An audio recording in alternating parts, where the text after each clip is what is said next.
तो आज हम देखने जा रहे हैं प्रैक्टिकली ऑपरेटर्स इन पाइथन के ऊपर। इससे पहले की 3 वीडियोस में हमने थ्योरेटिकली ऑपरेटर्स को समझा और उनके ऊपर जर्नल एग्जांपल देखकर हमने समझा कि ये ऑपरेटर किस तरह वर्क करते हैं। आज हम पाइथन का सिंटैक्स यूज़ करते हुए ऑपरेटर्स को देखेंगे कि बेसिकली पाइथन में ऑपरेटर्स को किस तरह हम यूज़ कर सकते हैं। तो चलिए शुरू करते हैं।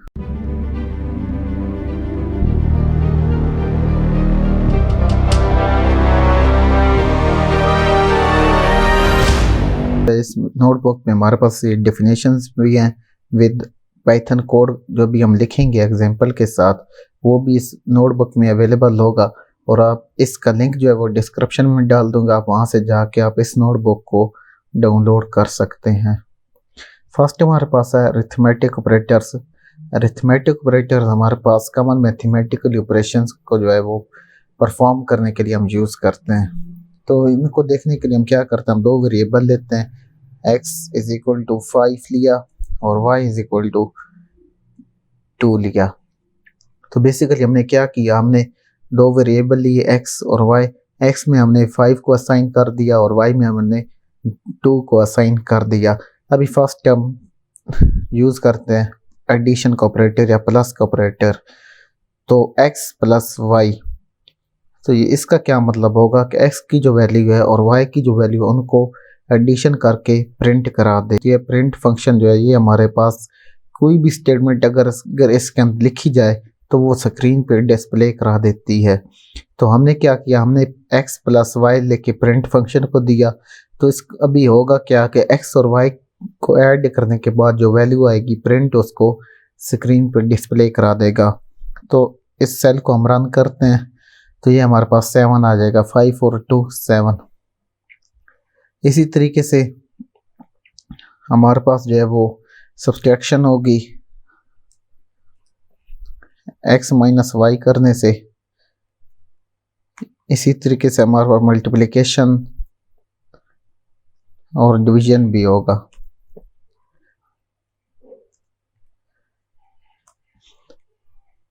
ठीक है, x प्लस वाई करने से हमारे पास 7 आता है, x माइनस वाई करने से हमारे पास 3 आता है, x मल्टीप्लाई वाई करने से हमारे पास 10 आता है और x डिवाइड बाई वाई करने से हमारे पास 2.5 आता है।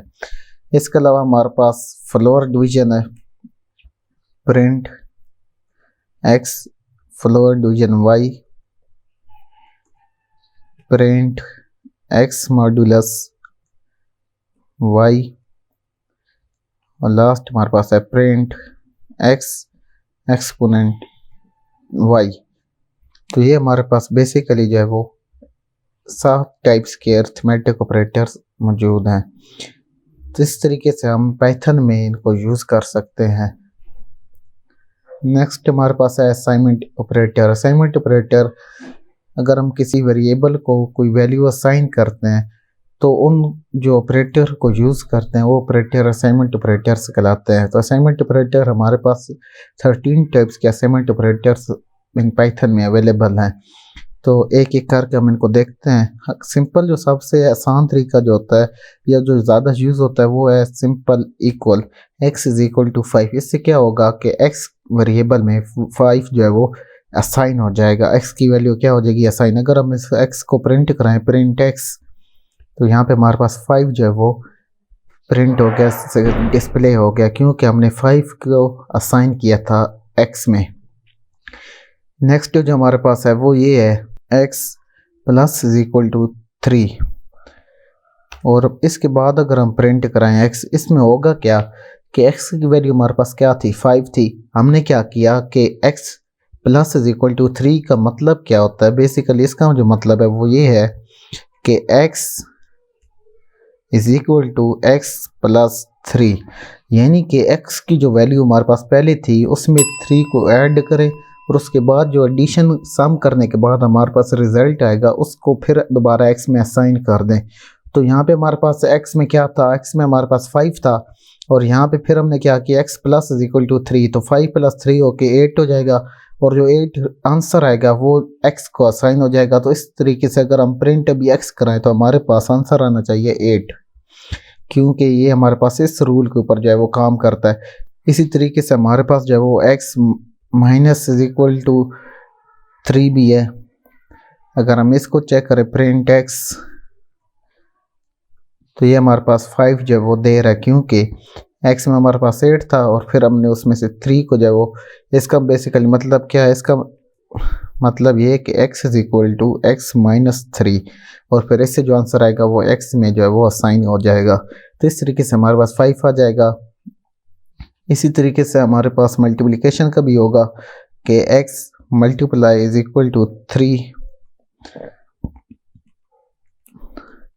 और प्रिंट x 15 आ गया, क्योंकि 5 था और 5 में 3 मल्टीप्लाई किया तो 15 हमारे पास x में असाइन हो जाएगा। इसी तरीके से हमारे पास जितने भी ये ऑपरेटर्स हैं ये सब इसी तरीके से हम इस तरह हम एक दूसरे वैल्यू जो है वो असाइन कर सकते हैं। नेक्स्ट हमारे पास है कंपैरिजन ऑपरेटर्स। कंपैरिजन ऑपरेटर हमारे पास अगर हम वैल्यूज़ को कंपेयर करना चाहते हैं कि ये वैल्यूज़ इक्वल हैं एक दूसरे के, लेस देन है, ग्रेटर देन है, तो उसके लिए जो ऑपरेटर्स यूज़ होते हैं उनको हम कंपैरिजन ऑपरेटर कहते हैं। फॉर एग्जांपल अगर x हमारे पास है 5 और y हमारे पास है 3 और हम ये चेक करना चाहते हैं कि x जो है वो y की इक्वल है या नहीं है, तो हम लिखेंगे x equal to y। Python में इक्वल टू जो है वो यूज़ होता है 2 इक्वल लगाने से।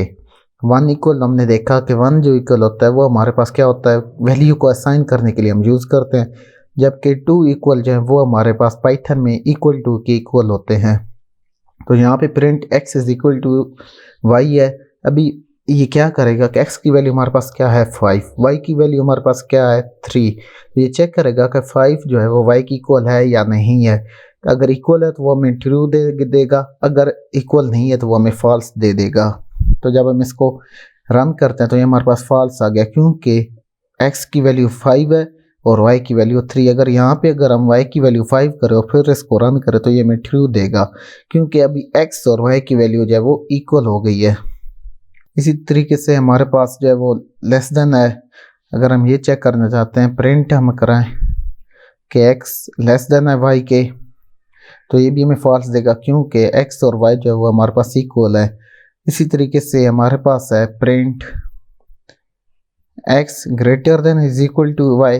तो इसका मतलब क्या होता है कि इसका मतलब ये कि इसमें हमारे पास एक में 2 कंडीशन है। फर्स्ट वो ये चेक करेगा कि x जो है वो ग्रेटर है y के, अगर है तो हमें ट्रू दे देगा, अगर नहीं है तो फिर वो चेक करेगा क्या x इक्वल है y के, अगर है तो फिर भी हमें ट्रू दे देगा, अगर ग्रेटर भी नहीं है इक्वल भी नहीं है तो फिर उसमें हमें फॉल्स देगा। अभी यहाँ पे हमारे पास x जो है वो y के ग्रेटर तो नहीं है लेकिन y की इक्वल है, इसलिए हमें भी ट्रू देगा। तो ये हमारे पास बेसिकली जो 2 ऑपरेटर आएंगे ग्रेटर देन और less than is equal to, ये भी हम इस तरीके से यूज़ करते हैं। नेक्स्ट हमारे पास है logical operators. Logical operator basically are used to perform various logical operations. इन लॉजिकल ऑपरेशन हमारे पास 3 है, एंड है, और है, नॉट है। फॉर एग्जांपल हम चेक करते हैं, x इज इक्वल टू हमारे पास है 5 और y हमारे पास है 3 के।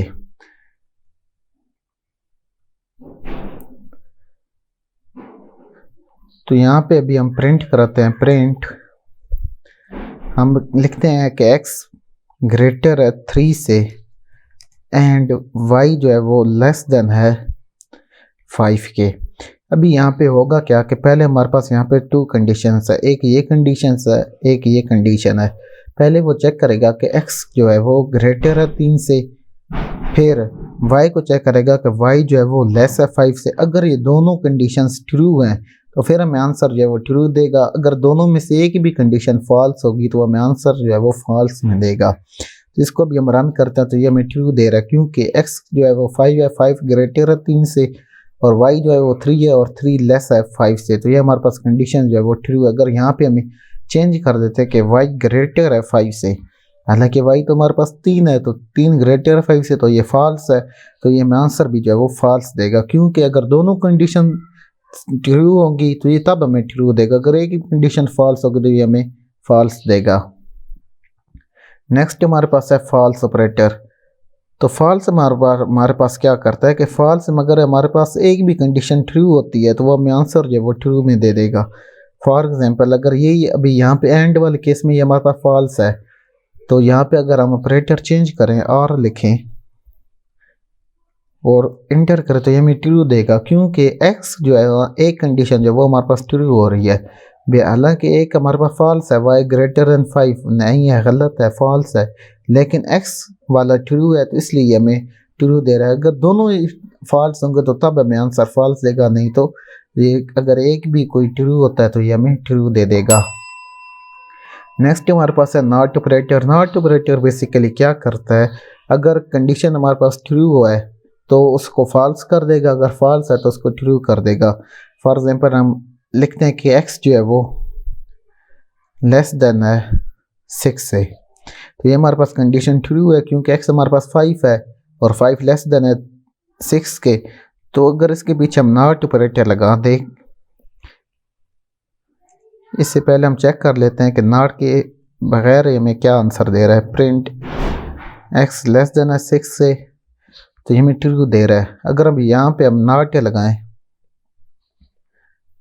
नॉट, तो यहाँ पे भी ये हमें आंसर फॉल्स देगा, क्योंकि नॉट क्या करता है, अगर कोई वैल्यू हमारे पास ट्रू है तो उसको फॉल्स कर देता है, अगर वैल्यू हमारे पास फॉल्स है तो उसको ट्रू कर देता है। नेक्स्ट हमारे पास है आइडेंटिटी ऑपरेटर। आइडेंटिटी ऑपरेटर क्या होता है, ये चेक करता है कि जो वेरिएबल हमारे पास मेमोरी में स्टोर हो रहे हैं वो वेरिएबल सेम लोकेशन पर हैं या डिफरेंट लोकेशन पर। फॉर एग्जांपल हमारे पास x है, x में हमारे पास 5 जो है वो स्टोर है और y हमारे पास 3 जो है वो स्टोर है। तो अभी हम इस ऑपरेटर जो यूज़ करके हम ये चेक कर सकते हैं कि ये हमारे पास मेमोरी में सेम लोकेशन पर है या नहीं है। तो हम लिखते हैं प्रिंट x इज़ y, यानी कि इसका मतलब क्या हो जाएगा कि x का जो एड्रेस है मेमोरी में, क्या वो y का जो एड्रेस है मेमोरी में वो सेम है या नहीं है। तो प्रिंट करेंगे तो ये हमारे पास फॉल्स दे रहा है कि x और y का एड्रेस जो है वो मेमोरी में सेम नहीं है। हम इसको पाइथन में चेक कर सकते हैं कि x का हमारे पास एड्रेस क्या है और y का एड्रेस हमारे पास क्या है। तो हम यहाँ पे लिखते हैं प्रिंट और id फंक्शन का यूज़ करके हम चेक कर सकते हैं कि x का एड्रेस क्या है और id ऑफ y यानी कि y का एड्रेस क्या है। जब हम इसको रन करते हैं तो हमारे पास ये चेक करा रहा है कि x का जो एड्रेस है वो उसके लास्ट में आ रहा है 864 और y का जो एड्रेस है उसके लास्ट में आ रहा है 800। तो इससे हमारे ये होता है कि हमारे पास जो x और y है वो मेमोरी में सेम लोकेशन पर नहीं है। अगर हम ये, क्योंकि पाइथन में हमने पढ़ा था कि x की जो वैल्यू है और y की जो वैल्यू, अगर वो वैल्यू सेम है यानी कि दोनों की फॉर एग्जांपल 5 है, हम लिखते हैं x is equal to 5, y is equal to 5, तो भी y जो है वो मेमोरी में एक अलग जगह नहीं बनाएगा, बल्कि वो क्या करेगा कि x की वैल्यू भी 5 है तो वो उस 5 के साथ अपने आप को पॉइंट कर लेगा कि मेरी भी यही वैल्यू है तो मैं भी इसी लोकेशन के ऊपर टारगेट करूँगा, यानी कि वो अलग से अपनी मेमोरी में जगह नहीं बनाता। तो अगर हम इसको चेक करना चाहते हैं कि हमारे पास सेम लोकेशन पर है या नहीं है, तो हम लिखेंगे x इज़ y और इंटर करेंगे तो ये हमारे पास ट्रू दे रहा है, क्योंकि अगर हम इसका भी एड्रेस चेक करते हैं कि x और y का हमारे पास एड्रेस क्या है, तो वो हमारे पास सेम जो है वो आ रहा होगा। ये देखें, इसके आखिर में भी 864 आ रहा है और इसके आखिर में भी 864 आ रहा है, क्योंकि x और y जो है मेमोरी में 5 जहाँ पे पड़ा है, x भी उसी 5 को पॉइंट कर रहा है और y भी उसी 5 के पॉइंट कर रहा है, इसलिए x और y दोनों की जो लोकेशन है मेमोरी में उसका एड्रेस जो है वो सेम है। इज नॉट हमारे पास क्या है, इज नॉट बेसिकली क्या करता है, वो हमारे पास नॉट की तरह काम करता है, यानी कि यहाँ पे कंडीशन हमें वो ट्रू दे रहा है तो यहाँ पे अगर हम इज नॉट लगा देंगे तो वो हमें फॉल्स देगा। इस तरीके से वो हमें जो है वो फॉल्स दे रहा है, यानी कि इज के जो अपोजिट है वो हमारे पास इज नॉट है। नेक्स्ट हमारे पास है membership operator. Membership operator basically क्या करता है, फॉर एग्जांपल हमारे पास एक लिस्ट दी हुई है और अगर उस लिस्ट में हम चेक करना चाहते हैं कि ये फ़लाँ वैल्यू उस लिस्ट में है या नहीं है, या हमारे पास एक स्ट्रिंग दिया हुआ है और वो किसी वेरिएबल में स्टोर है, तो अभी हम ये चेक करना चाहते हैं कि फ़लाँ अल्फ़ाबेट्स जो है वो उस नेम वाले स्ट्रिंग में मौजूद है या नहीं है, तो उसके लिए जो है हम मेंबरशिप ऑपरेटर से यूज़ करते हैं। फॉर एग्जांपल मेरे पास एक वेरिएबल है नेम और नेम में स्टोर है दानियाल, और अभी हम ये चेक करना चाहते हैं कि ए जो है वो हमारे पास इस नेम वाले वेरिएबल में अवेलेबल है या नहीं है। तो उसके लिए जो ऑपरेटर यूज़ होते हैं उसको हम मेंबरशिप ऑपरेटर्स कहते हैं। और मेंबरशिप ऑपरेटर हमारे पास दो है, इन है और नॉट इन है। तो हम चेक करना चाहते हैं प्रिंट ए इन नेम। इसका मतलब क्या है कि ए जो है वो नेम में है या नहीं है। अगर होगा तो वो हमें ट्रू दे देगा, अगर नहीं होगा तो वो हमें फॉल्स दे देगा। तो इसको रन करते हैं तो ये हमें ट्रू दे रहा है क्योंकि हमें ने जो है वो नेम वाले वेरिएबल में मौजूद है। अगर हम यहाँ पे टी लिखें जो कि नेम वाले वेरिएबल में मौजूद नहीं है तो ये हमें फॉल्स देगा। और नॉट इन जो है वो इसके उलट है, यानी अपोजिट है। नॉट इन क्या करेगा, अभी यहाँ पे हमारे पास फॉल्स दे रहा है, तो जब हम नॉट इन लिखेंगे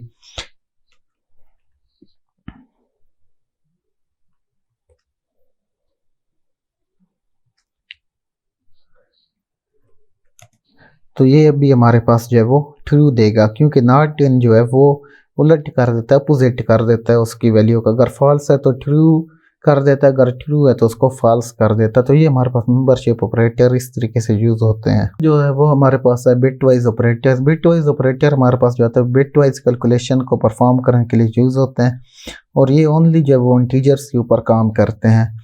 इसमें क्या होता है कि फर्स्ट पहले वो फॉर एग्जाम्पल हमने एक वैल्यू दी x इज इक्वल टू 5 और y हमने वैल्यू दी y इज इक्वल टू 3, और अभी हम इसके ऊपर बिट वाइज ऑपरेटर जो है वो एंड यूज करना चाहते हैं परफॉर्म। तो हम लिखेंगे प्रिंट x एंड y।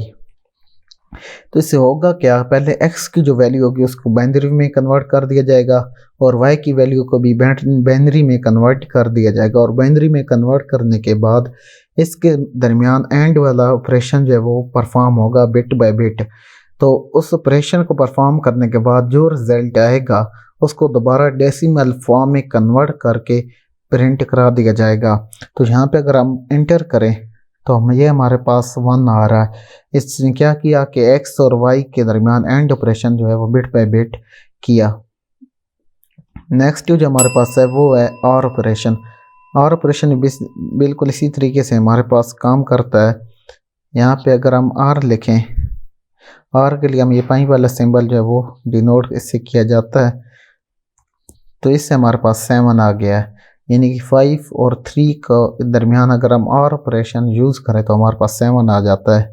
इसी तरीके से हमारे पास XOR है। XOR का जो सिंबल है वो इससे डिनोट किया जाता है, तो इससे हमारे पास जो है वो आंसर आ जाएगा 6। इसी तरीके से जो है वो हम वो बिट वाइज नॉट ऑपरेशन जो है वो भी यूज़ करते हैं। फॉर एग्जाम्पल हम लिखते हैं कि प्रिंट, और बिट वाइज नॉट के लिए ये वाला ऑपरेशन यूज़ किया जाता है, और यहाँ पे हम लिख देते हैं x। इससे हमारे पास क्या होगा कि हमारे पास जो है वो बिट वाइज नॉट x की जो है वो वैल्यू आ जाएगी। इसी तरीके से हमारे पास बिट वाइज लेफ़्ट शिफ्ट और बिट वाइज राइट शिफ्ट का ऑपरेटर है वो भी हम यूज़ करते हैं। फॉर एग्जाम्पल हमारे पास x जो है वो इसमें 5 है और हम ये चाहते हैं कि x हमारे पास राइट शिफ्ट हो जाए। तो यहाँ पे बेसिकली क्या होता है कि हमें बिट बताना पड़ते हैं कि कितनी बिट हमने इसको राइट शिफ्ट करवाना है। तो राइट शिफ्ट के लिए हम डबल ग्रेटर देन यूज़ करते हैं, तो हम कहते हैं कि हमें 2 बिट जो है वो राइट शिफ्ट करानी है। तो जब हम इसको रन करते हैं तो ये हमारे पास आंसर 1 आ जाएगा, यानी कि 5 को जब वो बाइनरी में कन्वर्ट करेगा और उसके बाद 2 बिट्स को राइट शिफ्ट कर देगा तो उसके बाद जो हमारे पास आंसर आएगा वो 1 आएगा। इसी तरीके से अगर हम इसको देखें कि हमारे पास लेफ़्ट शिफ्ट करने से कितना आंसर आता है, तो लेफ़्ट शिफ्ट करने के लिए हमारे पास लेस देन का साइन यूज़ होता है, तो इससे हमारे पास 20 जो है वो आंसर आ जाता है। तो ये हमारे पास था पाइथन में ऑपरेटर्स। अगर वीडियो अच्छी लगी हो तो लाइक ज़रूर करें, दोस्तों के साथ शेयर करें और चैनल को भी ज़रूर सब्सक्राइब करें। Thanks for watching.